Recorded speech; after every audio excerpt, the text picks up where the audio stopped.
Gujarat's #1 engineering university, Sankalchand Chand Patel University, 9642706257.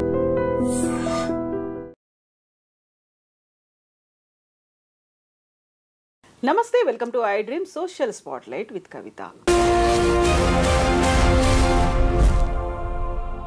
America అధ్యక్షుడైన తర్వాత Donald Trump తీసుకుంటున్నటువంటి నిర్ణయాలు, ఎగ్జిక్యూటివ్ ఆర్డర్స్, విదేశాల మీద ఇస్తున్నటువంటి టారిఫ్లు, సుంకాలు, వీటన్నిటి గురించి మాట్లాడుకుంటే ఒక అతిపెద్ద సిరీస్ అవుతుంది. నిజంగానే ట్రంప్ అధ్యక్షుడు అయిన తర్వాత తీసుకున్న నిర్ణయాలన్నీ ప్రపంచవ్యాప్తంగా చర్చనీయాంశం అయ్యాయి. అందులో మొట్టమొదటి ఎగ్జిక్యూటివ్ ఆర్డర్ జన్మతః పౌరసత్వం లభించదు అనేది. ఇది అధ్యక్షుడు చెప్పిన మాట అయితే, ఉపాధ్యక్షుడు జేడీ వాన్స్ చెప్పినటువంటి మాట గ్రీన్ కార్డ్ ఉన్నంత మాత్రాన శాశ్వత నివాసం దొరికినట్టు కాదు అనేది.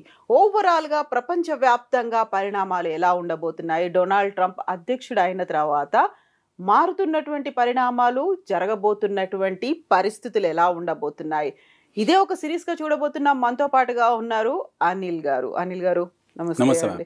సో మనం ట్రంప్ అనగానే బోల్డ్ అని వివాదాస్పద నిర్ణయాలు అనేవి కనిపిస్తున్నాయి. అక్కడ అమెరికానే కాదు, దేశమంతా, ప్రపంచమంతా కూడా ఎదురు చూస్తుంది. ఏం జరుగుతుంది, మా మీద టారిఫ్లు ఉంటాయా లేకుంటే ఇంకోటి ఏదో జరుగుతుందా అనేది.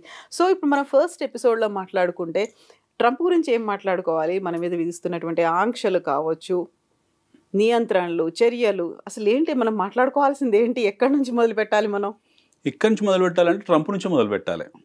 ట్రంప్ అనే వ్యక్తి నుంచి మొదలు పెట్టాలి. ట్రంప్ అనే అధ్యక్షుడి నుంచి మొదలు పెట్టాలి. ట్రంప్ అనే వ్యాపారవేత్త నుంచి మొదలు పెట్టాలి. ట్రంప్ అనే సూడో నేషనలిస్ట్ నుంచి మొదలు పెట్టాలి. ట్రంప్ అనే ఒక ఐడియాలజిస్ట్ నుంచి మొదలు పెట్టాలి. సూడో నేషనలిస్ట్ అన్నారు. మేక్ అమెరికా గ్రేట్ అగైన్ అనే ఒక నినాదం ఉంది. అందులో అమెరికా ఫస్ట్ అనేది ఉంది. అందులో అమెరికానే కదా ముందు పెట్టి ఆయన ప్రచారం చేసింది, అధ్యక్షుడైంది. See, America is nothing but a colony of various nations. America అనేది ఒక స్వతహాగా ఏర్పడ్డ దేశం కాదు. అది అమెరికా అనేది ఒక కాలనీ, యూరప్ కాలనీ. బేసికల్లీ మనం అమెరికాను రెండు రకాలుగా విభజించాల్సి ఉంటుంది. America happen to B a nation which was prior to 17th century. 17వ శతాబ్దం కన్నా ముందున్న అమెరికా వేరు, 17వ శతాబ్దం తర్వాత వచ్చిన అమెరికా వేరు. నేటివ్ అమెరికన్స్ అందరినీ ఎక్కడనో కాలరాసి వాళ్ళు ఎక్కడనో పంపించేసి ఈ యూరోపియన్స్ అందరూ వాళ్ళు లేరు అసలు. ఇప్పుడు యూరప్ నుంచి వెళ్ళిన వలసారులు ఎవరైతే ఉంటారో మొదట్లో వెళ్ళినంతా కూడా ఈ కోస్టల్ యూరప్, ఎస్పెషల్లీ స్పెయిన్ నుంచి, ఫ్రాన్స్ నుంచి, ఇటలీ నుంచి వెళ్ళిన వలసదారులు. ఆ తర్వాత వీళ్ళు బేసిక్ వలసదారులు అనమాట, మొదటి వలసదారులు. వీళ్ళంతా ఆంగ్లో సాక్సన్స్ వీళ్ళందరూ. తర్వాత క్యాథలిక్ ప్రొటెస్టెంట్స్ వెళ్ళారు. వీళ్ళ మధ్యలో భారీ స్థాయిలో గొడవలు, ఉద్యమాలు ఎవరు జరిగాయి, వాళ్ళు కొట్టుకున్నారు, అయిపోయింది. Then is a matter. దాని తర్వాత అమెరికన్స్ కాన్స్టిట్యూషన్ రాసుకున్నారు. అక్కడి నుంచి అబ్రహం లింకన్ నుంచి అమెరికా అంటూ కొత్త ప్రయాణం మొదలుపెట్టింది. ఎన్నో మార్పులు, ఎన్నో చేర్పులు జరిగాయి. మొదటి ప్రపంచ యుద్ధంలో వాళ్ళు యాక్టివ్గా లేరు, రెండో ప్రపంచ యుద్ధంలో యాక్టివ్గా ఉన్నారు. తర్వాత వాళ్ళకు ప్రపంచవ్యాప్తంగా ఉన్న పరిణామాలు, దుష్పరిణామాలు ఇవన్నిటినీ ఊహించుకున్నారు. They wanted to make America as a safest place for themselves. మొదటిసారి యూరోపియన్స్ ఎవరైతే ఉన్నారో వాళ్ళు అమెరికాని వాళ్ళ కోసం ఒక అద్భుతమైన కాలనీగా తయారు చేసుకున్నారు. అప్పటికి తయారు చేస్తారు, అప్పటికి వాల్ స్ట్రీట్ ఇవన్నీ ఉన్నాయి. బట్ వాళ్ళ స్టాన్స్ చాలా క్లియర్గా ఉంది. ఒకవైపు నాజీ జర్మనీస్ లాంటి వాళ్ళు రావడము, ఇంకోవైపు ఇక్కడ ఫ్రెంచ్ వాళ్ళు ఉండడము, ఇంకొక వైపు అంటే ఇండిపెండెంట్ దేశాలు, ఒకవైపు బ్రిటిష్ లాంటి దేశాలు అప్పటికి చాలా స్ట్రాంగ్గా ఉండడము, అరబ్ లాంటి దేశాలు అప్పుడు ఆయిల్ కనుక్కోవడము, మొదటి ఇండస్ట్రియలైజేషన్ జరగడము, ఇవన్నీ యాక్టివిటీస్ అన్నీ చూసిన తర్వాత they have decided that America first అనే నినాదాన్ని అప్పుడే తీసుకున్నారు వాళ్ళు. ప్రాబ్లీ ట్రంప్ గారి లాగా ఆర్గనైజ్డ్ నినాదం కాకపోవచ్చు, బట్ అమెరికా ఫస్ట్ అనే చాలా క్లియర్ కట్ ఒక నినాదం ఉంది. అదే టైంలో అమెరికన్ క్యాపిటలిజం చాలా పతాక స్థాయిలోకి వెళ్ళింది. వాళ్ళు ఏ ఉద్దిపనాలు లేకుండానే వాళ్ళ స్థాయిని పెంచుకున్నారు. ఎస్పెషల్లీ అక్కడ అదే టైంలో మీకు బిలియనర్స్ ఏర్పడము, రాక్ ఫెల్లర్ లాంటి వాళ్ళు రావడము, బ్లాక్ రాక్ లాంటి రావడము, రాస్చెల్ లాంటి వాళ్ళు ఇన్వెస్ట్ చేయడము, మోర్గన్ స్టాన్లీ లాంటి వాళ్ళు ఉండడము, ఇవన్నీ జరిగాయి. సో కొన్ని అనుమానాస్పద స్థితి యాక్టివిటీస్ కూడా అప్పుడే జరిగాయి అమెరికాలో. అప్పుడే కొత్తగా సిఏ ఏర్పడింది. ఇవన్నీ అమెరికా తనకంటూ ఒక అస్తిత్వాన్ని ఏర్పరచుకుంది. రెండో ప్రపంచ యుద్ధం తర్వాత ఒక గొప్ప అస్తిత్వాన్ని ఏర్పరచుకుంది, ఒక దేశంగా ఏర్పడి. తర్వాత వాళ్ళు ఏం చేశారు, టాలెంట్ని పూల్ చేసుకోవడం మొదలుపెట్టారు. ప్రపంచ దేశాల్లోంచి, వివిధ దేశాల్లోంచి వాళ్ళు టాలెంట్ పూల్ చేయడం మొదలుపెట్టారు. ఫస్ట్ టాలెంట్ అమెరికాకు వెళ్ళింది Japanese and far east Asians, Indians కాదు, ఫార్ ఈస్ట్ ఏషియన్స్ ఎవరైతే ఉంటారో ఫస్ట్ మైగ్రేషన్ ఆఫ్ టాలెంట్ ఈ Japanese, Chinese. So China towns అప్పుడే ఏర్పడ్డాయి మీకు 1940, 1950లోనే చైనా టౌన్స్ ఏర్పడ్డాయి. అందులోంచి వచ్చిన బై ప్రొడక్టే మన బ్రూస్లీ ఇలాంటి వాళ్ళు. అప్పటికే ఒక చాలా స్ట్రాంగ్ నెట్వర్క్ చైనా టౌన్స్ ఏర్పడ్డాయి అమెరికా వ్యాప్తంగా. తర్వాత మీకు వియత్నామీస్ వెళ్ళారు. వియత్నాం యుద్ధం తర్వాత అక్కడ శరణార్థులుగా చాలామంది వియత్నామీస్ వెళ్ళారు, చాలామంది కొరియన్స్ వెళ్ళారు. ఇలా ఏషియా నుంచి వెళ్ళడం మొదలుపెట్టారు. తర్వాత ఏషియా ప్యాసిఫిక్ ఇన్వాల్వ్ అయింది. చీప్ లేబర్గా వెళ్ళడం మొదలుపెట్టారు, ఫిజికల్ లేబర్గా. అంటే మొదటి కోల్డ్ వార్ కన్నా ముందు టైంలో ఉన్న, అమెరికన్ సివిల్ వార్ కన్నా ముందు టైంలో ఉన్న ఆఫ్రికన్స్ ఎవరైతే ఉన్నారో వాళ్ళు ప్యూర్ బానిసలుగా వెళ్ళారు. They went like labour, slaves లాగా వెళ్ళారు వాళ్ళు. సో ఆఫ్రికన్స్ తర్వాత స్లేవ్స్ అనడానికి వీల్లేదు కానీ బట్ చీప్ లేబర్గా వెళ్ళేది మటుకు ఏషియా పాసిఫిక్ రీజన్ నుంచే. ఏషియా పాసిఫిక్ రీజన్లో ఎస్పెషల్ ఇండియా మనం లేము, బట్ పాకిస్తాన్, బంగ్లాదేశ్, ఆఫ్ఘనిస్తాన్, ఈ భూటాన్, మయన్మార్ ఈ ప్రాంతాల నుంచి చాలామంది లేబర్గా వెళ్ళారు. టాలెంట్ పూల్ ఎప్పుడైతే మొదలైందో దెన్ ఫస్ట్ టాలెంట్ పూల్ భారతదేశం నుంచి వెళ్ళింది. అప్పటికి ఐటీ రంగం లేదు కాబట్టి మొదటి టాలెంట్ భారతదేశం నుంచి వెళ్ళిన టాలెంట్ అంతా కూడా మీకు doctors, IITs, engineers, at the same time bureaucracy వెళ్ళకుండా ఇటు మేనేజ్మెంట్ వైపు వచ్చిన ఐఏఎంస్ ఇలాంటి వాళ్ళందరూ ఫస్ట్ టాలెంట్ మైగ్రేషన్. ఇది క్రీమ్ అనేవాళ్ళు మొదటి talent migration.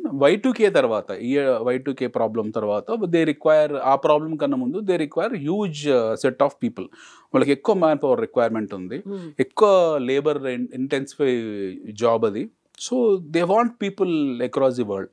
So incidentally or no fortunately India happened to be a country where people are able to speak and write English.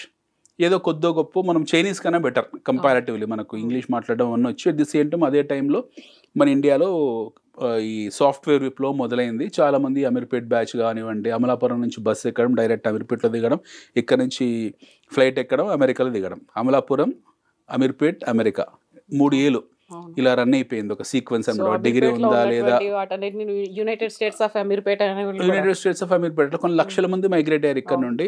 Cheap లేబర్గా వెళ్ళారు, వాళ్ళు సెటిల్ అయ్యారు, ఎవ్రీథింగ్ ఈస్ ఫైన్, అక్కడ బాగానే ఉంది. Now what happened, America has come to a stage now started filtering the best quality of their own people. ఇప్పుడు ఇంతవరకు వెళ్ళారు, బాగానే ఉంది, వాళ్ళ అక్కడ అందరికీ డాలర్ పెరిగింది, ఇప్పుడు చాలామంది వెళ్తున్నారు, ఇంకా అక్కడ ఉపాధి అవకాశాలు ఉన్నాయి, ఉద్యోగ అవకాశాలు ఉన్నాయి. ఎట్ ది సేమ్ టైం ప్రపంచవ్యాప్తంగా విద్యా వ్యవస్థ కూడా బాగుపడింది. భారతదేశం విద్యా వ్యవస్థ బాగుపడింది. ఒకప్పుడు కన్నౌడ్ ఇప్పుడు ఎక్కువ ఇంజనీరింగ్ కాలేజెస్ ఉన్నాయి, మీకు ఎక్కువ మెడికల్ కాలేజెస్ ఉన్నాయి, best quality of people availability ఉంది. సో వాళ్ళు ఒక బ్యారికేడ్లు పెట్టుకున్నారు, ఫిల్టర్ ఫ్యాక్టర్స్ పెట్టుకున్నారు. So best quality of people వాళ్ళకి కావాలి. ఇప్పుడు ఎవరు పడితే వాడితే వెళ్తే కుదరదు. సో ఆ చర్న్ ప్రాసెస్లో అంటే బెస్ట్ క్వాలిటీ ఉంచుకోవడం కోసం వర్స్ట్ క్వాలిటీని అంటే బాటమ్ 10%, బాటమ్ 20% ఎవరైతే ఉంటారో వాళ్ళు తోసేస్తున్నారు. ఒక కార్పొరేట్ కంపెనీ ఉందనుకోండి, కార్పొరేట్ కంపెనీలు ఏం చేస్తారు, టాప్ పర్ఫార్మింగ్ ఎంప్లాయీస్ మాత్రం ఉంచుకుంటారు, బాటమ్ ఎంప్లాయీస్ని తీసి బయటపడేస్తారు. పింక్ స్లిప్లు, బెంచ్లు, వాట్ ఎవర్. ఇప్పుడు వాళ్ళు డైరెక్ట్గా ఆ ఫిల్టర్లోకి వచ్చేస్తారు, ఆ జోన్లో ఉన్నారు వాళ్ళు. They wanted to retain the best talent and kick out the normal or no below average people. So ఆ ప్రాసెస్లో ఉంది అమెరికా. It's a corporation. అమెరికాని ఒక బిజినెస్ హౌస్ లాగా చూద్దాం. Let us not treat them as like a nation or a country. అలా ఎప్పుడు చూడకూడదు. అమెరికాని ఆ పరిస్థితులు చూస్తే మోసపోయినట్టే. ఇప్పుడు జన్మత పౌరసత్వం గురించి మనం మాట్లాడుకున్నాము. ఎగ్జాంపుల్ బర్త్ రైట్ సిటిజన్షిప్ అవుతుందో దాన్ని వాళ్ళు డిస్మాండిల్ చేశారు, దాన్ని విత్డ్రా చేసుకున్నారు. అంటే it self shows the mind set of the current regime. ఇప్పుడున్న రిజిమ్ తాలూకు మైండ్ సెట్ మనకు అర్థమైపోయింది. ఏంటంటే ఇంతకాలం వెళ్ళి నేను అమెరికా పౌరుణ్ణి అనుకున్న వాళ్ళు ఎవరుతున్నారో బహుశా వాళ్ళకు ఆ ఊహ కానివ్వండి, ఆ సంతోషం కానీ మిగిల్చకుండా జరిగిపోయింది. సో డాలర్స్ కోసం వెళ్ళారు, దేశం పట్ల ఎమోషనల్ అటాచ్మెంట్ పెంచుకున్నారు, వాళ్ళు కాంట్రిబ్యూషన్ ఇచ్చారు. ఇప్పుడు చూసేప్పటికీ మేము పౌరులం కాదు. చాలామంది ఏం చేసేవాళ్ళు, పెళ్లి కాగానే అక్కడ వెళ్ళేవారు, అక్కడ పిల్లలు కానేవాళ్ళు, తర్వాత ఆ పిల్లల ద్వారా సంక్రమించిన పౌరసత్వం వాళ్ళు అనుభవించేవాళ్ళు. ఇప్పుడు తీసేశారు పూర్తి స్థాయిలో. రేపు పొద్దున వి డోంట్ నో, బహుశా 1 సంవత్సరం తర్వాతనో లేకపోతే 6 నెలల తర్వాతనో, లేదు గత 10 ఏళ్ల క్రితం వచ్చిన సిటిజన్షిప్ కూడా మేము క్యాన్సిల్ చేస్తామన్నా ఆశ్చర్యపోకూడదు. కార్పొరేషన్స్ అలాగే పనిచేస్తాయి. అమెండ్మెంట్స్ ఎప్పుడు ఉంటాయి వాళ్ళ దగ్గర. సో అందులో రాజీ పడడానికి అవకాశాలు ఉన్నాయి వాళ్ళకు. ఒక కార్పొరేట్ కంపెనీ ఎలా వాళ్ళ సిటీ వాళ్ళ పరిస్థితుల్ని మార్చుకుంటుందో, లేదా వాళ్ళ అబూన్సంని మార్చుకుంటుందో, వాళ్ళు ఎలా వాళ్ళని అమెండ్ చేసుకుంటారో, అలా ఆ కంట్రీ కూడా వాళ్ళు అమెండ్ చేసుకుంటూ వెళ్తున్నారు. ఏది ఒక రెజిమెంటెడ్ ఆర్ స్టాగ్నేటెడ్ డిసిషన్ కాదు అది. అన్ని డిసిషన్స్ అన్ని డైనమిక్. సో ఇంతకుముందే అంటే టాలెంట్ ఉంది అనుకుంటే అది మాకు ఉపయోగపడుతుంది అనుకున్నారు, ఒక విన్ విన్ సిచ్యువేషన్ అనేది అక్కడ కనిపించేది. ఇప్పుడు అలా లేదు. ఇప్పుడు మనము ఎవరైనా సరే, ఇప్పుడు అమెరికాలో ఒక జనరేషన్ 2 జనరేషన్ వాళ్ళకు ఉన్న వాళ్ళకి ప్రాబ్లం లేదు. బహుశా ఇప్పుడు సెకండ్ జనరేషన్ ఉన్న వాళ్ళకి ప్రాబ్లం లేదు. 20 ఏళ్ల క్రితం 30 ఏళ్ల క్రితం మైగ్రేట్ అయిపోయి అక్కడ ఉన్న వాళ్ళకి ఇష్యూ ఏమీ లేదు. లేదా 10 ఏళ్ల క్రితం సిటిజన్షిప్ వచ్చిన వాళ్ళకి ఇష్యూ లేదు. బట్ డెఫినెట్గా ఈ 5-6 ఏళ్ల క్రితం సిటిజన్షిప్ వచ్చిన వాళ్ళు రేపు పొద్దున సిటిజన్షిప్ని విత్డ్రా చేసుకుని మనం ఆశ్చర్యపోద్దని నేను చెప్పేది. ఈ 5-6 ఇయర్స్ బ్యాక్ ఎవరికైతే పౌరసత్వం వచ్చిందో వాళ్ళకు కూడా థ్రెట్ ఉండడానికి అవకాశాలు ఉన్నాయి. ఇప్పుడు ఎప్పుడైతే వీళ్ళు ఇది విత్డ్రా చేశారో, బర్త్ రేట్ సిటిజన్షిప్ విత్డ్రా చేశారో, దాన్ని కొంచెం అమెండ్ చేసి గత 3 ఏళ్ల క్రితం వచ్చిందో 4 ఏళ్ల క్రితం వచ్చిందో సిటిజన్షిప్ని దాన్ని కూడా అమెండ్ చేస్తామన్నా మనం ఆశ్చర్యపోకూడదు. అన్సర్టనిటీ ఉంది. అబ్సల్యూట్లీ. కార్పొరేషన్ ఎప్పుడైనా సరే, ఒక కంపెనీ ఎప్పుడైనా ఇలాగే పనిచేస్తుంది. ఒక వర్క్ మెథడాలజీ ఎప్పుడు ఇలాగే ఉంటుంది. ఒక కంపెనీ తాలూకు వర్క్ మెథడాలజీ, వాళ్ళ మెకానిజం ఎప్పుడు ఇలాగే ఉంటుంది. సో మీరు అందుకే అనేది ఏంటంటే, don't look at America as a country, look at them. You keep your dollar dreams alive. మీ డాలర్ డ్రీమ్స్ని సజీవంగా ఉంచండి. అక్కడ వెళ్ళండి, సంపాదించుకోండి, అన్సర్టనిటీ ఉంటే వచ్చేసేయండి. అంతే తప్పిస్తే అక్కడ వెళ్ళిపోతాము, అక్కడనే సెటిల్ అయిపోతాము, 2 జనరేషన్స్ 3 జనరేషన్స్ అనే భ్రమలు ఇప్పుడున్న వాళ్ళు తొలగించుకోవాలి. ఎందుకంటే there is one more thing called as regime decisions. మీకు నిక్సన్ టైంలో తీసుకున్న డిసిషన్స్ ఈరోజు కూడా అలాగే కంటిన్యూ అవుతున్నాయి. కెనడీ టైంలో తీసుకున్న నిర్ణయాలు కూడా ఇప్పటికి అలాగే కంటిన్యూ అవుతున్నాయి. రీగన్ టైంలో తీసుకున్న నిర్ణయాలు కూడా అలాగే కంటిన్యూ అవుతున్నాయి. కొంచెం అమెండ్మెంట్స్ ఉండొచ్చు. బైడెన్ టైంలో తీసుకున్న నిర్ణయాలు కూడా, బైడెన్ తాలూకు ఏవైతే డైలాగ్స్ ఉన్నాయో అవి కూడా ఇప్పటికే రన్ అవుతున్నాయి. డైలాగ్ ఐ మీన్ మాట్లాడడంగా, డైలాగ్స్ ఐ మీన్ ద్వైపాక్షిక సంబంధాలు, ఒప్పందాలు. ఎట్ ది సేమ్ టైం ఇప్పుడు ట్రంప్ తీసుకున్న నిర్ణయాలు కూడా ఖచ్చితంగా అమలు అవుతాయి భవిష్యత్తులో కూడా. ఇందులో కొంచెం చిన్న అమెండ్మెంట్స్ ఉంటాయేమో, బట్ ఒక ప్రెసిడెంట్ తీసుకున్న నిర్ణయాన్ని పూర్తి స్థాయిలో వాళ్ళు అమెండ్ చేయరు. కొద్దిగా అమెండ్మెంట్ రేపు పొద్దున కొత్త అధ్యక్షుడు వస్తే కొద్దిగా మార్పు చేర్పులు చేస్తారేమో తప్పిస్తే ఇది ఇలాగే కంటిన్యూ అవుతుంది. సో మీరు ఎవరైనా సరే ఇప్పుడు వెళ్ళే వాళ్ళు, మన పిల్లలు కానివ్వండి, వెళ్ళాలనుకునే వాళ్ళు ఎవరైనా సరే, వాళ్ళకు మనం క్లియర్గా ఒక మెసేజ్ పాస్ చేయాలి. It is a corporation. You are joining in to a blue chip company. America is nothing but a blue chip company. ఇండియాలో ఒక పనికి ₹1,00,000 వస్తే అమెరికాలో అదే పనికి 5 లక్షలు వస్తుంది. It is a best blue chip company. Go there, work, earn money as much as possible. The day you find it is uncertain, come back to your homeland. So you need to treat America at this point in time like a corporation. At this point in time, America is nothing but a company. It is an organization where you have to go earn your money and come back, or if permits, you stay there. ఒక destination అనేది మాత్రం feel పెట్టుకోవద్దు. అదే ఇంకా నేను పోతున్నాను, అక్కడే settle అవుతాను, నా జీవితం అక్కడనే సెటిల్ అయిపోతుంది, నా భవిష్యత్తు అక్కడే ఉంటుంది, నేను అక్కడనే చేస్తే అక్కడనే నన్ను పాతి పెడతారు, నా మనవాళ్ళు అక్కడే ఉంటారు, మనవరాలు అక్కడే ఉంటారు అనే ఆ పిచ్చి ఊహల్లోంచి బయటకు వచ్చేయాలి ఈ జనరేషన్. ఒకవేళ గతంలో ఉన్న వాళ్ళు ఒకవేళ అలా ఉంటే ఉండనివ్వండి, అది అది వాళ్ళకి ఆల్రెడీ ఏర్పాటు జరిగింది కాబట్టి ఇష్యూ లేదు. బట్ ఇప్పుడున్న కొత్తగా వెళ్ళే వాళ్ళు, లేదా ఈ మధ్యకాలంలో వెళ్ళే వాళ్ళు, లాస్ట్ 4-5 ఇయర్స్ ఇప్పటివరకు H1B ఉన్న వాళ్ళు, గ్రీన్ కార్డ్ లేని వాళ్ళు, గ్రీన్ కార్డ్ ఉన్నది చెల్లెలు అది వస్తుంది. అది ఈవెన్ సిటిజన్షిప్ అది కూడా వచ్చింది, ఆ మాట దాని కూడా వాల్యూ లేదు. సో ఈ గ్రీన్ కార్డులు, ఎల్లో కార్డులు, పింక్ కార్డులు ఇవన్నీ రేషన్ కార్డు లాంటివి. సో వీటికి ఏంది లేదా, సిటిజన్షిప్కి విలువ లేనప్పుడు పౌరసత్వానికి విలువ లేదు. సో అలాంటప్పుడు ఈ కార్డ్స్కి ఇక్కడ విలువ ఉంటుంది. సో మనం we have to look at America is like a corporation. America is nothing but ఒక ఆర్గనైజేషన్, ఒక బ్లూ చిప్ కంపెనీ, ఒక nice corporate where you are paid very well, you are highly paid, you have lot of incentives, you get lot of bonuses, you have a nice work environment, work life balance, మంచి roads ఉంటాయి, మంచి drainage system ఉంది, మంచి drinking water system ఉంది, health care ఉంది, అన్నీ ఉన్నాయి. సంపాదించుకోండి. వీలుండే వెసులుబాటు ఉంటే అక్కడ ఉండిపోండి హ్యాపీగా. లేదు వెసులుబాటు లేదు, పంపిస్తారంటే సంఖ్యలు నేయించుకొని వచ్చే దరిద్రమైన పరిస్థితి రాకూడదు, గౌరవప్రదంగా వచ్చేయాలి. లేకపోతే మొన్న మనకు లూధియానాలో ల్యాండ్ అయినట్టు 1000 మంది 2000 మందిని ఏదో ఖైదీలు, నేరస్తులను పంపించినట్టు ఆ స్థితికి రావడం అనేది ఒక దుర్మార్గము. వాళ్ళు తీసుకుని దుర్మార్గమైన చర్య, కానీ మనకు దురదృష్టకరమైన చర్య అది. ఎందుకంటే ఆ పరిస్థితి మీరు ఎన్ని 100 కోట్లు సంపాదించినా సరే సంఖ్యలు నేయించుకొని దొంగలాగా రావడం అనేది అది జీవితకాలపు మచ్చ. అది మన చచ్చే వరకు అది గుర్తుంటుంది. అది చాలా బాధాకరం కూడా. ఇప్పుడు సంఖ్యలు వేయించుకొని మిలిటరీ విమానాల్లో వెనక్కి పంపించేయడమే కాదు, యూనివర్సిటీల్లో కూడా స్టూడెంట్స్ ఏదైనా అమెరికా స్టాండ్కి వ్యతిరేకంగా అమెరికా విద్వేషంతో లేకుంటే విద్రోహ దేశాలు అని భావిస్తున్న వాటికి మద్దతు ఇస్తున్న వాళ్ళని కూడా మీరే స్వచ్ఛందంగా వెనక్కి వెళ్ళిపోండి అనే న్యాచురల్ అండి. ఇప్పుడు America is not JNU, America is not Delhi University, America is not Delhi University where you can go and say Pakistan zindabad. మన భారతదేశంలో సెక్యులర్ ఎవరైతే ఉన్నారో, సో కాల్డ్ ఫేక్ సెక్యులరిస్టులు ఎవరైతే ఉన్నారో వాళ్ళు చాలా, ఒక 2-3 అమ్మాయిలు కూడా బహుశా ఆ మధ్యకాలంలో జేఎన్యూలో ఢిల్లీలో పాకిస్తాన్ జిందాబాద్ అన్నది. ఆ అమ్మాయి 22-23 ఏళ్ళ వయసు ఉంటుంది. ఆ అమ్మాయికి పాకిస్తాన్ గురించి తెలియదు. ఆ అమ్మాయిని, అలాంటి అమ్మాయిలకు పాకిస్తాన్ పౌరసత్వం ఇచ్చి తిప్పాలి పాకిస్తాన్ మొత్తం కూడా. కొన్నాళ్ళు వాళ్ళు పాకిస్తాన్ మొత్తం తిరగాలి.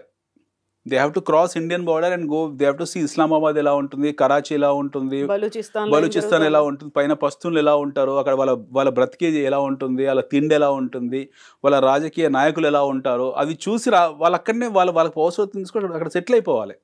పాకిస్తాన్, భారతదేశంలో ఉన్న పాకిస్తాన్ ప్రేమికులు ఎవరైతే ఉన్నారో వాళ్ళు తక్షణమే వాళ్ళు పాకిస్తాన్ వెళ్ళిపోయి హ్యాపీ అక్కడ బ్రతకాలి జీవితాన్ని. సో మన దగ్గర ఉన్నంత వెసులుబాటు, మన దగ్గర ఉన్న స్వేచ్ఛ స్వాతంత్రాలు ఇప్పుడు ప్రస్తుతం అమెరికాలో ఎక్స్పెక్ట్ చేయడానికి లేదు. ఫ్రీడమ్ ఆఫ్ స్పీచ్ అనేది పౌర హక్కు, ఫ్రీడమ్ ఆఫ్ స్పీచ్ అనేది పౌర హక్కు, but it should not cross their limitations. దానికి ఒక బార్డర్ లైన్ ఉంటుంది, థిన్ బార్డర్ లైన్ ఉంటుంది. వాళ్ళ అమెరికన్స్ చాలా క్లియర్గా థిన్ బార్డర్ లైన్ సెట్ చేశారు. ఫ్రీడమ్ ఆఫ్ స్పీచ్ ఉంది, రండి పొలిటికల్గా విమర్శించేదంటే విమర్శించుకోండి, నో ఇష్యూస్. మా దగ్గర ఒక వస్తువు కొన్నారు, ఫ్రీడమ్ ఆఫ్ స్పీచ్ వరకు కన్జ్యూమరిజం ఉంది. మా దగ్గర మీరు కోకోకోలా కొన్నారు, దాని మూత డక్కన్ బాగాలేదు, విమర్శించండి, నో ఇష్యూస్.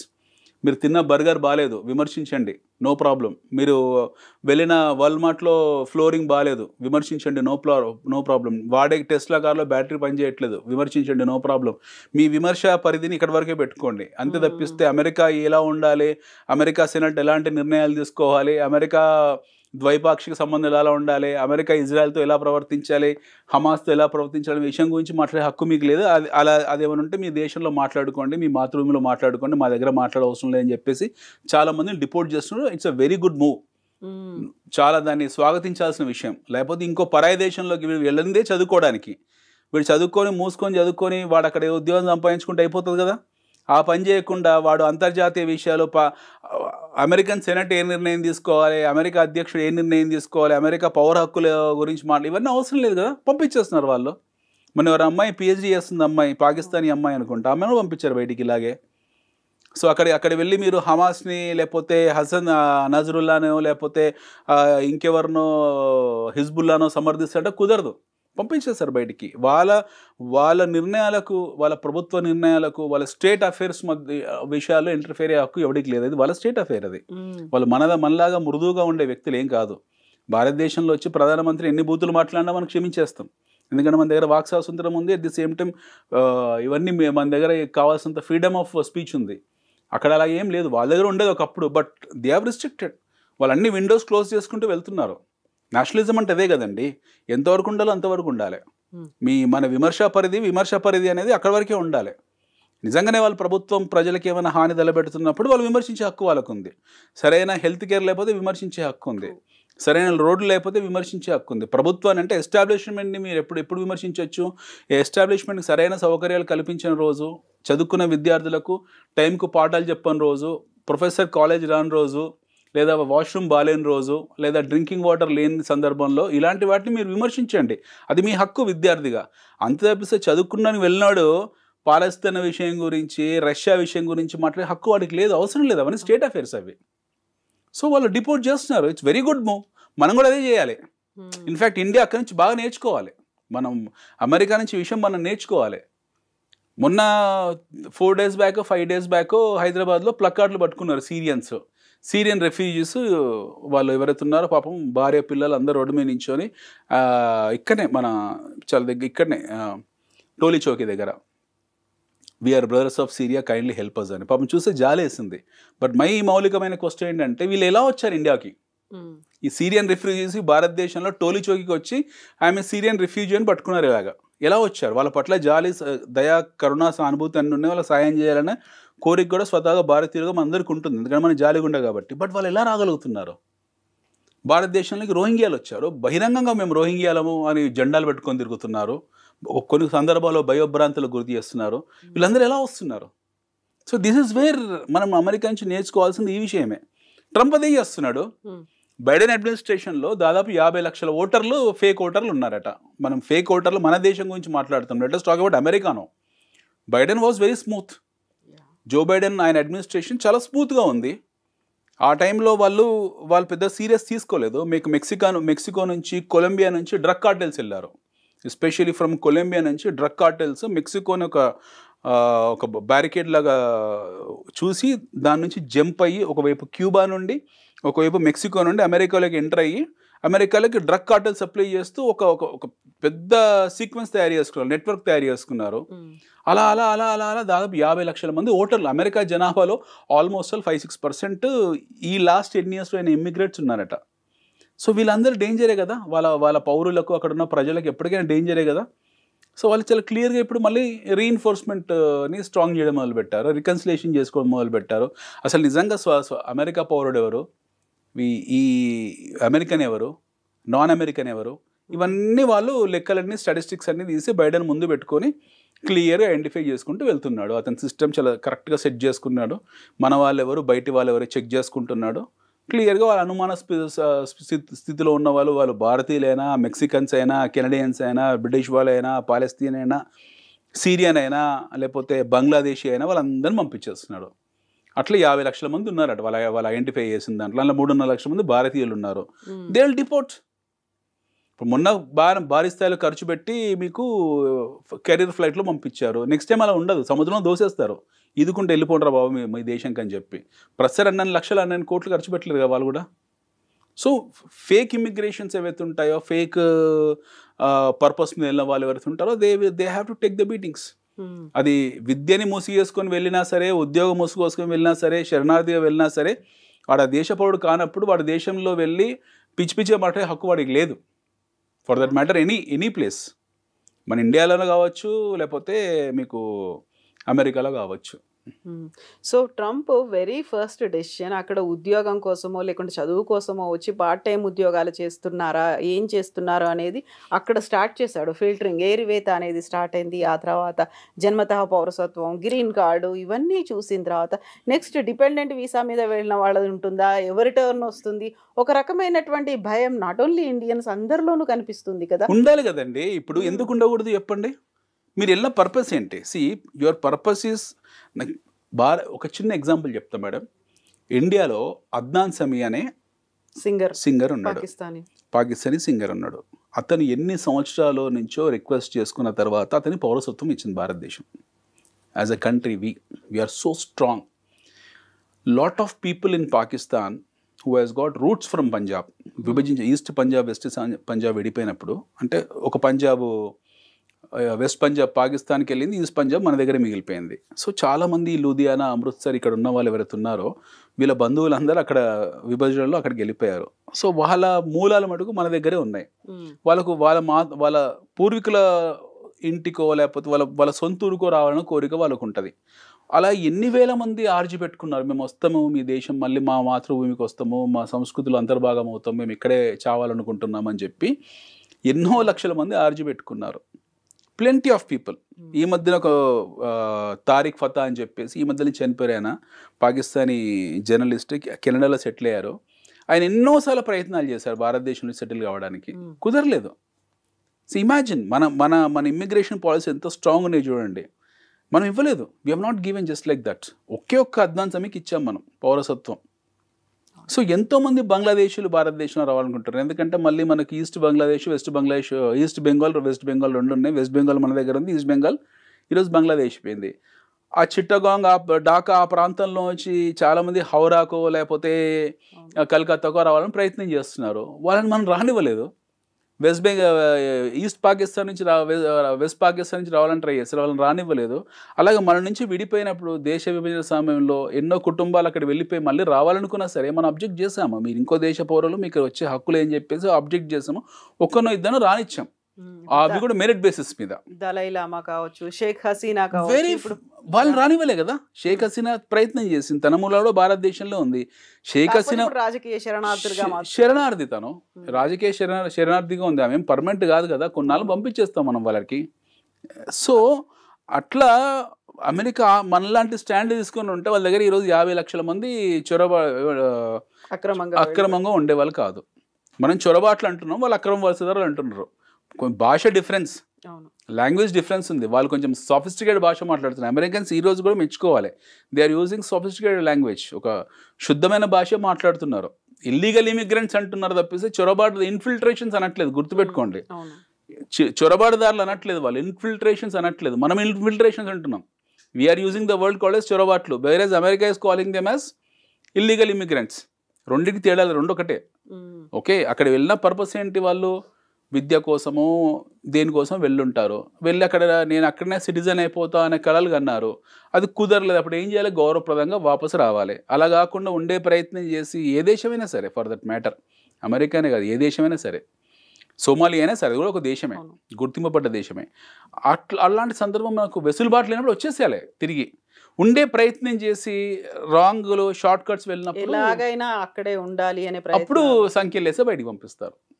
ఊరికి ఉంచుకోరు. మనం మాత్రం ఉంచుకుంటామో చెప్పండి, మనం కూడా సంఖ్యలు వేసే బయటికి పంపిస్తాం. వాళ్ళు అదే వేశారు.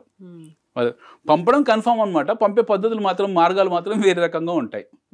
సో ఇప్పుడు భారతీయులు అనగానే అక్కడ ఉన్నటువంటి స్టూడెంట్స్, ఇక్కడ పేరెంట్స్ ఇక్కడ ఎదురు చూస్తున్నారు, అక్కడ ఫ్యామిలీస్ ఉంటే ఇక్కడ నుంచి ఫ్యామిలీ మెంబర్స్ అని ఏం జరుగుతుంది? ఒక అన్సర్టనిటీ ఉంది. నిజంగా మా వాళ్ళని అక్కడ ఉండమనాలా, వచ్చేయమనాలా, ఎప్పుడు ఎలాంటి డెసిషన్ తీసుకుంటారో, ఏమవుతుందో, ఇలాంటి ఒక భయాలు అనేవి ఉన్నాయి. నెక్స్ట్ స్టెప్ ఏమవుతుంది, ఎలాంటి నిర్ణయం తీసుకుంటారు అనేది ఉంది కదా. వెరీ సింపుల్ అండి. మీరు ఒక see you have sent your kid or child to a different country to make money and to make life అనేది సెకండరీ, మేక్ లైఫ్ అనేది కవరింగ్. ఓకే, ఒక మాస్క్, అది ఒక మంచి వర్డ్, అది మంచి వాడడానికి ఒక మంచి పదం అది. But you have send your child or a kid or somebody he's gone there to make money. Prime ఆఫర్సీ వెళ్ళింది ఎక్కడికి? ఒక దేశంకి వెళ్ళారు. అది అమెరికా కావచ్చు, లేకపోతే ఇంకేదైనా కావచ్చు. అక్కడికి వెళ్ళారు. అక్కడికి వెళ్ళడం అనేది మీరు చేస్తున్న ఫస్ట్ తప్పు. మీ మాతృభూమిని వదిలేసి, ఇక్కడ ఉన్న అవకాశాలు వదిలేసుకొని, చదువుకున్న వాళ్ళు వెళ్తారు కదా, చదువుకున్న వాడికి ఇండియాలో ఉద్యోగాలు ఉన్నాయి. బ్రెయిన్ డ్రైన్ జరగ ఉండుంటే ఈరోజు ఇండియాలో సగం మంది వెళ్ళిపోయి ఉండేవాళ్ళు. అవునా కదా? ఇక్కడ కొన్ని లక్షల, చిన్న ఎగ్జాంపుల్ చెప్తే, ఇక్కడ కొన్ని లక్షల మంది యూపీఎస్సీ ఎగ్జామ్స్ ప్రిపేర్ అవుతారు, గ్రూప్ 1 గ్రూప్ 2 ప్రిపేర్ అవుతారు. చాలామంది ర్యాంక్స్ కొడతారు, చాలామందికి ప్రభుత్వ ఉద్యోగాలు వస్తాయి. గ్రూప్ 1 గ్రూప్ 2 గ్రూప్ 3 రకరకాల పరీక్షలు ఉన్నాయి. కానిస్టేబుల్ అంటే పరీక్షలు ఎంత టఫ్ ఉంటాయంటే పరీక్షలు అవి, వెరీ టఫ్ ఎగ్జామినేషన్స్. 100 పోస్టులు పెడితే 1,00,000 మంది పోటీ పెడతారు. అవునా కదా? నిజం చెప్పాలంటే అమెరికా వెళ్ళడం కన్నా కూడా ఇండియాలో ఈ చిన్న ప్రభుత్వ ఉద్యోగాలు తెచ్చుకోవడం కష్టం. కానీ వీళ్ళ టార్గెట్ ఏంటి? వీళ్ళు సొంత దేశంలో ఉద్యోగం కోసం గొడవలు పెట్టుకుంటారు ప్రభుత్వంతో తప్పిస్తే, వీళ్ళు ఆ విద్యను ఇంకో దేశం కోసం ఉపయోగించాలని ప్రయత్నం చేయరు. ఐఐటీస్లో ప్రతి సంవత్సరం మీకు కొన్ని వేల మంది బయటకు వస్తారు, ఐఐఎమ్స్లో కొన్ని వేల మంది బయటకు వస్తారు. వెళ్ళే వాళ్ళు కొద్దిమందే, మిగతా వాళ్ళందరూ ఇక్కడే పనిచేస్తున్నారు. బీహార్, జార్ఖండ్ అలాంటి ప్రాంతంలో చాలామంది గ్రూప్ 1 ప్రతి ఇంట్లోంచి ఒక ఫ్యామిలీలో ఒక అంబిషన్ ఉంటుంది, గ్రూప్ 1 పరీక్ష రాయాలి, ఐఏఎస్ ఐపీఎస్ కావాలని చెప్పి. వాళ్ళందరూ దాని మీదే ఫోకస్ చేస్తారు. ఐఏఎమ్స్ అందరు దాని మీదే ఫోకస్ చేస్తారు. మన దగ్గర ఉన్న బెస్ట్ ఆఫ్ ది బెస్ట్ కాలేజెస్లో ఉన్న క్రీమ్ అంతా ఇండియాలో పనిచేస్తారు. మన దగ్గర ఇస్రో సైంటిస్టులకు వచ్చే జీతం చాలా తక్కువ. అయ్యేం లక్షల్లో ఉండేవాళ్ళే, నెలకు 1,00,000 2 లక్షలు వస్తుంది. But they are happy with their life. వాళ్ళంతా సైంటిస్టులు, వాళ్ళు ఏం నాసా కన్నా తక్కువ కాదు. So they are also high quality సైంటిస్టులు. వాళ్ళు క్రయోజెనిక్ ఇంజిన్లు తయారు చేశారు, ఒకే రోజు 104 రాకెట్లు ఆకాశంలో పంపించారు. మన దగ్గర ఏం తక్కువలే కాదు. బట్ వాళ్ళు ఎందుకు వేరే దేశాలు, ఇతర దేశాల్లో ప్రయత్నం చేయట్లేదు? వాళ్ళకు మాతృభూమి పట్ల ప్రేమ విషయం పక్కన పడితే they have their own attachment. They don't have any dreams of dollars. వాళ్ళకి ఏం డాలర్స్ డ్రీమ్స్ లేవు. వాళ్ళకి ఇక్కడ మేము హ్యాపీగా ఉన్నామని. మీరు ఉన్నారండి, మీరు హైలీ ఎడ్యుకేటెడ్, బాగా చదువుకున్న వాళ్ళు, మీరు కూడా యూనివర్సిటీ స్టూడెంట్, చదువుకున్నారు. మీరు ఎందుకు ఈ వృత్తి పట్ల ప్యాషనేట్గా ఉన్నారు? Because you love your job and you wanted to stay on your home land. మీరే 20 ఏళ్ల క్రితం అమెరికన్ బీబీసీలో వెళ్ళాలంటే మీకు అవకాశం రాలేకనా? మీరు వెళ్ళుండేవాళ్ళు ఈ పాటికి. But you wanted to be in your homeland. So మీరు హోమ్ ల్యాండ్ వదిలేసి, మాతృభూమిని వదిలేసి ఇంకో దేశం వెళ్తున్నారంటే you are taking a risk. You are sailing in rough waters. మీరు సముద్రయానం చేస్తున్నారు. సముద్రయానంలో రఫ్ వాటర్స్లో ప్రయాణం చేస్తున్నారు. రఫ్ వాటర్స్లో ప్రయాణం చేసేప్పుడు మీకు రిస్క్ ఉంటుంది and you have to get prepared for it. So అమెరికాకు వెళ్ళగానే అక్కడ మీకు పర్మనెంట్ సిటిజన్షిప్ ఇచ్చేసి మీకు సెనెట్లో సభ్యుని ఏం చేసుకోరు. మీకు అక్కడ వెళ్ళిన పర్పస్ చదువుకోవడానికి, చదువుకున్న తర్వాత ఉద్యోగము, మీ చదువు అయిపోయిన తర్వాత మీకు ఉద్యోగం వస్తే ఉంటారు, లేకపోతే ఇండియాకి వచ్చేయాలి. కానీ వెళ్ళినవాడు రాడు ఇక్కడికి. ఎందుకంటే ఆల్రెడీ ఈ ఊర్లలో బ్యానర్లు, ఫ్లెక్సీలు అన్నీ పెట్టేసుకుంటారు కదా. విదేశీ ఆగమనము లేకపోతే సుస్వాగతం ఇవన్నీ మన దగ్గర ఉంటాయి కదా, ఇలాంటివన్నీ పెద్ద పెద్ద ఫ్లెక్సీలు పెట్టి బోర్డులు పెట్టి వాడిని భయంకరంగా హైప్ చేస్తారు ఆ క్యాండిడేట్ని. వాడు వెళ్ళినోడు త్రిశంకు స్వర్గంలో ఉన్నాడు. ఇప్పుడు సమస్య ఏంటంటే వాడికన్నా ఎక్కువ సమస్య పేరెంట్స్కు. అరే బాబు నువ్వు వెళ్ళినందుకు ఇక్కడ మేము బాగా డప్పు చాటు వేసుకున్నాము భయంకరంగా, నా కొడుకు అమెరికాలో ఉన్నాడని చెప్పి భయంకరంగా బిల్డప్ ఇచ్చాము ఇక్కడ, నువ్వు రాకురా నాయన ఏదో చేసి ఏ హోటల్లోనో పెట్రోల్ బంక్లోనో టిఫిన్ సెంటర్లో పనిచేసి నువ్వు మాకు పంపకున్నా పర్లేదు మేమే పంపిస్తాం, నువ్వు ఏదో ఇండియాకి రాక అక్కడి నుంచి ఆడనే ఉండు, అప్పుడు వీడియో కాల్ చేయి వాట్సాప్ కాల్ చేయి, నాలుగు ముందు ఫంక్షన్స్లో మేము కూడా చెప్పగలుగుతాము అనే స్థాయికి మెంటల్ ప్రాబ్లమ్కి వీళ్ళు వస్తారు. సో వాడిని అక్కడ ఫిక్స్ చేశారు, కొడుకుని పంపించారు, వాడు అమెరికాలో వాడు త్రిశంకు స్వర్గంలో ఉన్నాడు, వాడు ఇక్కడ రాలేక అక్కడ ఉండలేక వాడు నరకం చూస్తున్నాడు. సో రెండు వైపులో ఉంది ఇక్కడ. ఫస్ట్ పేరెంట్స్ని వాడి థాట్ ఇన్కల్కేట్ చేశారు, అమెరికా అమెరికా అమెరికా అని చెప్పి ఇంటర్మీడియట్ నుంచి వాడి మైండ్లో ఎక్కిచ్చేసి పంపించేశారు వాడిని. వాడు వెళ్ళాడు, సెట్ అయితే సెట్ అయ్యాడు, లేకపోతే వాడికి ప్రాబ్లం, వాడి కర్మ. So cream of the section of the society ఏతుందో, ద క్రీమ్ ఏతుందో, high quality cream, IITs IAMs ఇలాంటి క్రీమ్ ఎవరైతే ఉన్నారో వాళ్ళు సేఫ్. అమెరికన్స్కి ఈరోజు కావాల్సింది అదే. వాళ్ళు ఎందుకు ఇన్ని ఫిల్టర్స్ పెట్టారు, వాళ్ళు ఎందుకు ఇంత రెస్ట్రిక్షన్స్ పెట్టుకున్నారంటే they are now looking at cream. They don't want labour, they want intellectuals, they want idea factories, they want people to go and invest money. అందుకే $5 million మీకు వచ్చి పౌరసత్వం ఇస్తామని చెప్పిన ఆఫర్, బంపర్ ఆఫర్ ఎందుకు పెట్టారంటే let rich people deep pockets come there, let people contribute to their economy. So వాళ్ళ ఎకానమీకి కాంట్రిబ్యూట్ చేసే వాళ్ళే కావాలి. And they are very clear about their immigration policies now at this point in time. And భవిష్యత్తులో కూడా ఇదే Trump రేపొద్దున అధ్యక్షుడి నుంచి దిగిపోయాక కొత్త ఆయన వచ్చినా సరే ఫాలో అవ్వక తప్పదు, ఇదే ఫాలో అవుతారు. కాకపోతే కొంచెం చిన్న మార్పులు ఉంటాయేమో తప్పిస్తే ఇదే ఫాలో అవుతారు. So people need to be very careful and conscious about their travel on high tights. ఎక్కడ సెటిల్ అవ్వాలనుకుంటున్నారో, ఏం అవ్వాలనుకుంటున్నారో, రిటర్న్ వస్తారా లేదా, అక్కడే ఉండాలా, ఇలాంటివన్నీ కూడా ముందే ప్లాన్ చేసుకోవాలి. యా, ఇప్పుడు మీరు ఎక్కడికి వెళ్తున్నారు, మీరు ఒక స్వదేశం వదిలేసి విదేశాల్లో వెళ్తున్నారు, వేరే చోటుకి వెళ్తున్నారు. వేరే చోటుకి వెళ్ళినప్పుడు అది సేఫ్ కాదన్న విషయం ముందే ప్రిపేర్ అయిపోవాలి. అది we are not going to safe place, that is not a safe haven.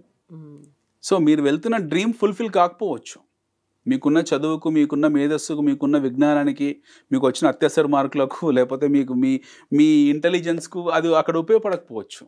They might be looking at some cream. So ఈ అవుట్సోర్స్ జాబులు, ఈ బెంచ్లు, ఈ రెసిషను, ఇవన్నీ మాట్లాడాల్సిన అవసరం లేదు వీటి గురించి. Very simple, they don't want you. వాళ్ళు వద్దు, మీరు మా ఇంట్లో ఉండాల్సిన అవసరం లేదు, మీకు మా గడప దాటండి, గెట్ లాస్ట్ అని వాడు ఎప్పుడైతే చెప్పాడో వెళ్ళిపోవాలి అక్కడి నుండి. ఆ హింట్ ఇచ్చినా వెళ్ళిపోవాలి. లేదు అక్కడనే మేము ఉంటామో సిగ్గు లేకుండా అని అంటే మనం చేసేది ఏం లేదు. ఇట్స్ వెరీ సింపుల్ అండి. See you have gone to somebody's house to make money, you are not happy with your homeland. ఇక్కడ వచ్చే డబ్బుకి మీరు సంతోషంగా లేరు, మీకు ఇక్కడ తక్కువ జీతాలు ఉన్నాయి. ఎస్, అఫ్ కోర్స్ తక్కువ జీతాలు ఉన్నాయి. But plenty of people, better intellectuals than you, are working for 50, 60, 70,000 rupees in Indian companies. Bengaluru ఐటీలో కానివ్వండి, హైదరాబాద్ మన దగ్గర ఐటీలో కానివ్వండి, ఎంతోమంది ఉన్నారు ఇక్కడ. వచ్చే జీతంతో హ్యాపీగా ఉన్నారు, ఏదో జాబ్స్ చేసుకుంటున్నారు, వాళ్ళ ఫ్యామిలీతో గడుపుతున్నారు. లేదు వీళ్ళకన్నా గొప్ప జీవితం మాకు కావాలనుకొని మీరు అక్కడికి వెళ్ళారు, రిస్క్ తీసుకుని వెళ్ళారు, ఇంకో దేశం వెళ్ళారు. లక్కీగా మీకు అక్కడ మీరు సెటిల్ అయిపోతే ఫైన్. సెటిల్ కాకుండా please get lost from our country అన్నారు అనుకోండి, పరాయి దేశంలో మీరు పరాయి వాడు, మీకు మా దేశంలో ఉండే హక్కు లేదు, ఇక్కడ నుంచి వెళ్ళిపోండి అన్న తర్వాత ఇంకా ఉండడం అనేది సిగ్గులేనితనం కదా, అది shameless. So only shameless people are caught. So గౌరవప్రదంగా వాడికి పౌరసత్వం ఎవరుతున్నారో వాళ్ళకు ఉంచుకున్నారో వాళ్ళు ఉండనివ్వండి. లేని వారికి ఎవరికైతే హింట్ ఇచ్చారో వెళ్ళిపోండి అక్కడ నుండి సింపుల్గా, మళ్ళీ వచ్చి మీ పని మీరు చేసుకోండి, అయిపోతుంది. అలా ఫాల్స్ ప్రెస్టేజ్ దేనికి? ఫాల్స్ ప్రెస్టేజ్ మనకే ఉంది, వేరే వాళ్ళకి లేదు. మిగతా దేశాలు చాలా గౌరవప్రదంగా వెళ్ళిపోతున్నారు అక్కడ నుండి. Plenty of Europeans have left. చాలామంది జర్మన్స్ ఉన్నారు, వెళ్ళిపోయారు. They are people from France ethnic groups వెళ్ళిపోయారు. ఇటాలియన్స్ ఉన్నారు, who is been happen to be a great pedigree and great contributors to American economy, వాళ్ళు వెళ్ళిపోతున్నారు. మనకెందుకు బాధ రావడం. స్పానిష్ వాళ్ళు ఉన్నారు, స్పానిష్ వాళ్ళే అమెరికన్స్ని ఒక స్థాయికి తీసుకెళ్ళారు. ఒక మాట చెప్పాలంటే గొప్ప గొప్ప ఇన్నోవేషన్స్ అమెరికాలో జెకోస్లోవేకియన్స్ చేశారు, వాళ్ళు వెళ్ళిపోతున్నారు. వాళ్ళకన్నా గొప్ప వాళ్ళు మనం ఏం కాదు కదా. People are there from South Africa, even for that matter Elon Musk is from South Africa. చాలా మంది సౌత్ ఆఫ్రికా వెళ్ళిపోతున్నారు ఆ దేశాల్లోకి. మాకు వద్దు, మీరు అవసరం లేదు, వీ డోంట్ నీడ్ యూ అని చెప్పి వెళ్ళిపోయినప్పుడు వెళ్ళిపోతున్నారు వాళ్ళు. సిగ్గు లేకుండా ఉంది మన వాళ్ళే. And we people are crying, cursing Trump or somebody. That's their decision making, that's their discretion, అది వాడి ఇష్టం. మన ఇంటికి ఇప్పుడు మన బంధువులు వచ్చారండి, ఒక అతిథులు వచ్చారు, మన ఇంట్లో పెళ్ళయింది, 2 రోజులు 3 రోజులు 4 రోజులు 5 రోజులు ఓకే ఫైన్. వాడు 10 రోజులు కూడా మన ఇంట్లో కూర్చొని తింటాను, పేకాడుకుంటా, టీవీ చూసుకుంటూ నేను కబుర్లు చెప్పుకుంటాను కుదరదు కదా. మనం ఏదో ఒక రోజు చెప్పేస్తాం, thank you very much sir, మీకు మాకు భారం అయిపోయారని చెప్పి. లేదు స్టిల్ వెళ్ళను అంటే ఇంకో వారం రోజులు టైం ఇస్తారు. కుదరదు అంటే ఇంకో 10 రోజులు టైం ఇస్తారు. తర్వాత మెడబెట్టి గంటేస్తారా గేట్ అవతలికి. Similar thing is happening there. So they are very clear. వాళ్ళు మెసేజ్ పంపించారు, కాళ్ళకు చేతులకు సంఖ్యలు వేసి, ఇదిగో ఇలా ఉంటుంది మా యాక్షన్స్, మేము this is how we are going to treat the illegal immigrants. వాళ్ళు ఇల్లీగల్ ఇమ్మిగ్రెంట్స్ తాలూకు డెఫినేషన్ని క్లియర్గా చెప్పేశారు. ఇల్లీగల్ ఇమ్మిగ్రెంట్స్ ఎవరైతే ఉంటారో వాళ్ళు నేరస్తులతో సమానం, మేము వాళ్ళని నేరస్తులాగానే ట్రీట్ చేస్తాము. They are criminals for us and we are sending out the criminals, we are kicking out the criminals అని చెప్పి చాలా గొప్ప సందేశం పంపించారు. ఈ సందేశం మన ప్రభుత్వం కూడా తీసుకోవాలి. ఎందుకంటే మన దగ్గర కూడా చాలామంది ఎంకరేజ్ చేస్తున్నారు. మన దేశంలో కూడా ఎంతోమంది ఇటు బంగ్లాదేశ్ నుంచి, అటు మయన్మార్ నుంచి, ఇటు ఇన్ఫిల్ట్రేట్ అయిన ఉన్నారు. దిస్ మనం వాళ్ళని ఇంకా హ్యాపీగా చొరుబాటుదారులు అనొచ్చు. ఇన్ఫిల్ట్రేట్ అయ్యారు.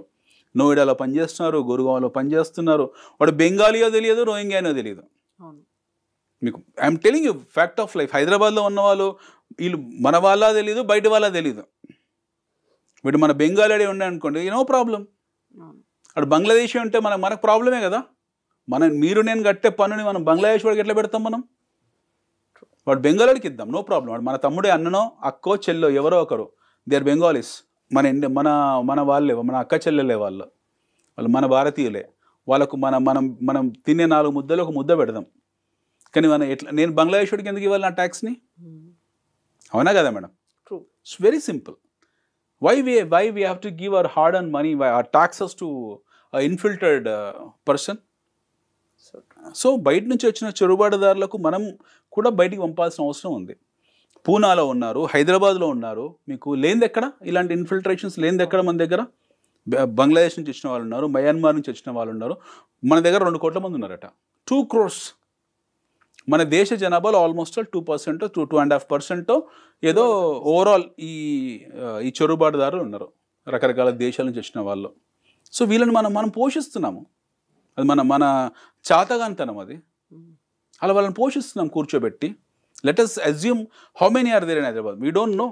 హైదరాబాద్లో 10 మంది ఉన్నా, 100 మంది ఉన్నా, 1000 మంది ఉన్నా కూడా మన ప్రజల కష్టార్జితాన్ని వాళ్ళు అనుభవిస్తున్నారు.